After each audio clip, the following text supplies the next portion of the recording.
هو شذوذ جنسي باتت نيرانه تطال الحيوانات بعدما تعدت الأطفال والنساء.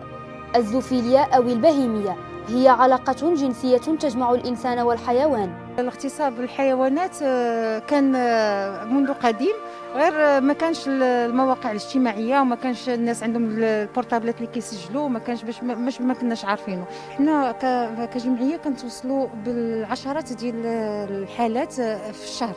امور ما بقاتش في الباديه ولات في الحضيره. في سيدي الحال واحد كان كاري جا كنلقاو المشيشات مساكنين اما مغمى عليهم يا اما ميتين كيغتصبهم.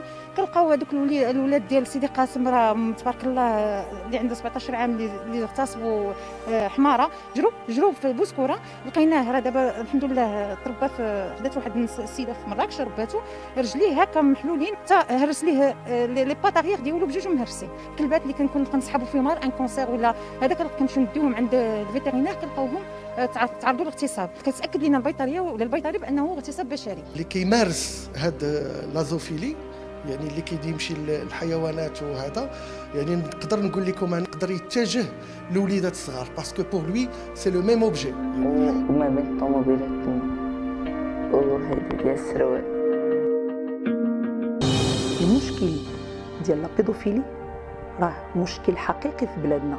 أكثرية أغلبيتهم هما الصغيورين ولينا دابا من الرضاع حتى ل10 سنين. You can buy anything in Gillies, even human beings. As dusk falls, prostitutes begin to appear along the pavement. Often, like these two girls, they're extremely young. There are reports that Morocco's Minister for Tourism is denying that sex tourism even exists in the country.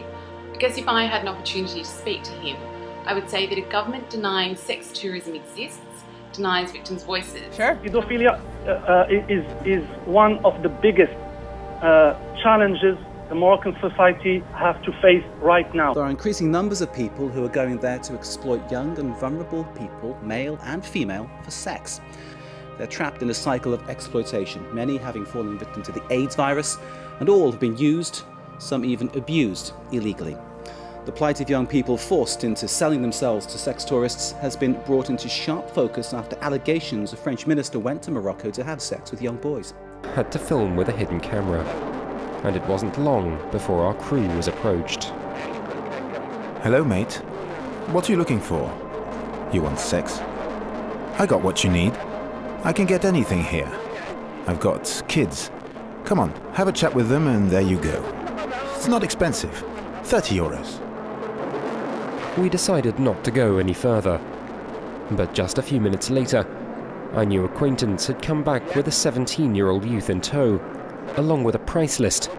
Jamal Fnas Square is under permanent surveillance by the tourist police and 16 cameras, but that still hasn't stopped this foreigner from negotiating a liaison with a young boy on a bike, just a few meters from the police station. People who prefer the other sex, you just have to take an outside seat at one of the cafes. Solicitation can be circumspect. Hey, how you doing? I work with tourists. What do you mean? What? I sell sex. How much is it? I have a French friend who comes to Marrakesh for 1 week a year. He gives me 50 euros a day to live with him while he's here. This is Samir. HIV positive, he's worked as a male prostitute on the square for 4 years. His ordeal began at the age of just 12, after meeting a man who offered him a chance to make some easy money. Like thousands of other children, Samir was quickly brought into a pedophile network. One day I was playing pool. A French guy came over to see me. He offered me some money, and I followed him. And that's how it began. Samir dropped out of school to work the streets and earn some money.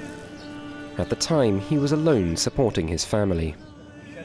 So why do these young people, boys, girls, fall into prostitution? Well, there are several reasons for this. The simplest reason, first and foremost, is poverty. The only thing you can do here is steal, sell drugs, or sell yourself to the tourists. You've got nothing. So what do you think? We have to sell ourselves. Our families are poor. They refuse to let us come home in the evening if we're not bringing back any money. And when that happens, what are you going to do? We have to feed our families any way we can. It's become ordinary. The second reason is facility. It's quite easy, in fact, and it's much easier to simply sell their bodies. And the demand is quite strong and increasingly strong in Morocco.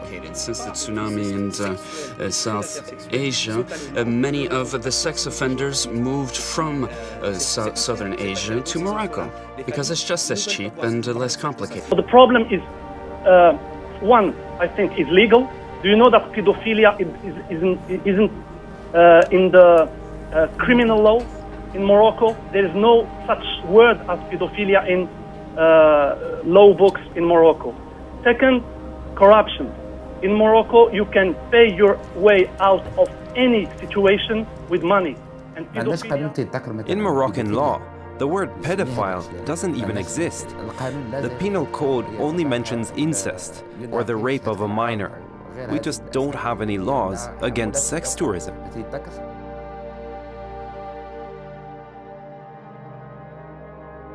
Qui font vivre le pays, puisque ce secteur représente la première source de revenus au Maroc. Les jeunes très durement frappés par le chômage se tournent parfois, par désespoir, vers le tourisme sexuel. 30 € la nuit, c'est...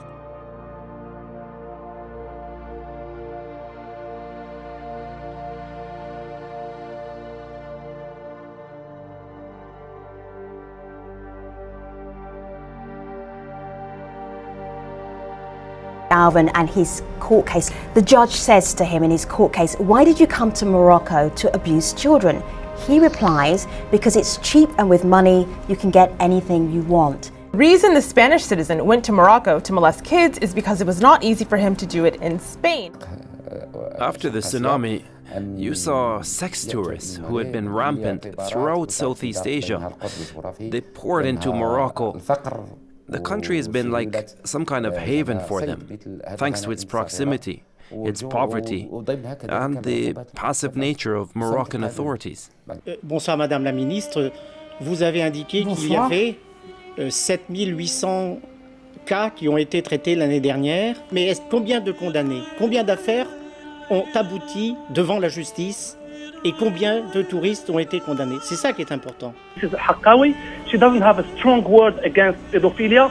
For example, Amina, who was raped and forced to marry her husband. Right, they did a show on it not too long ago. Yeah, and she died. And because there's so many interests in the judiciary, in the police, in the administration. So Amina is a perfect example. The law has not been changed after Amina, so you can marry your victim and be exonerated. How about the authorities? Are they doing all they can to stop this? They're living out a contradiction. They do not want to scare tourists away,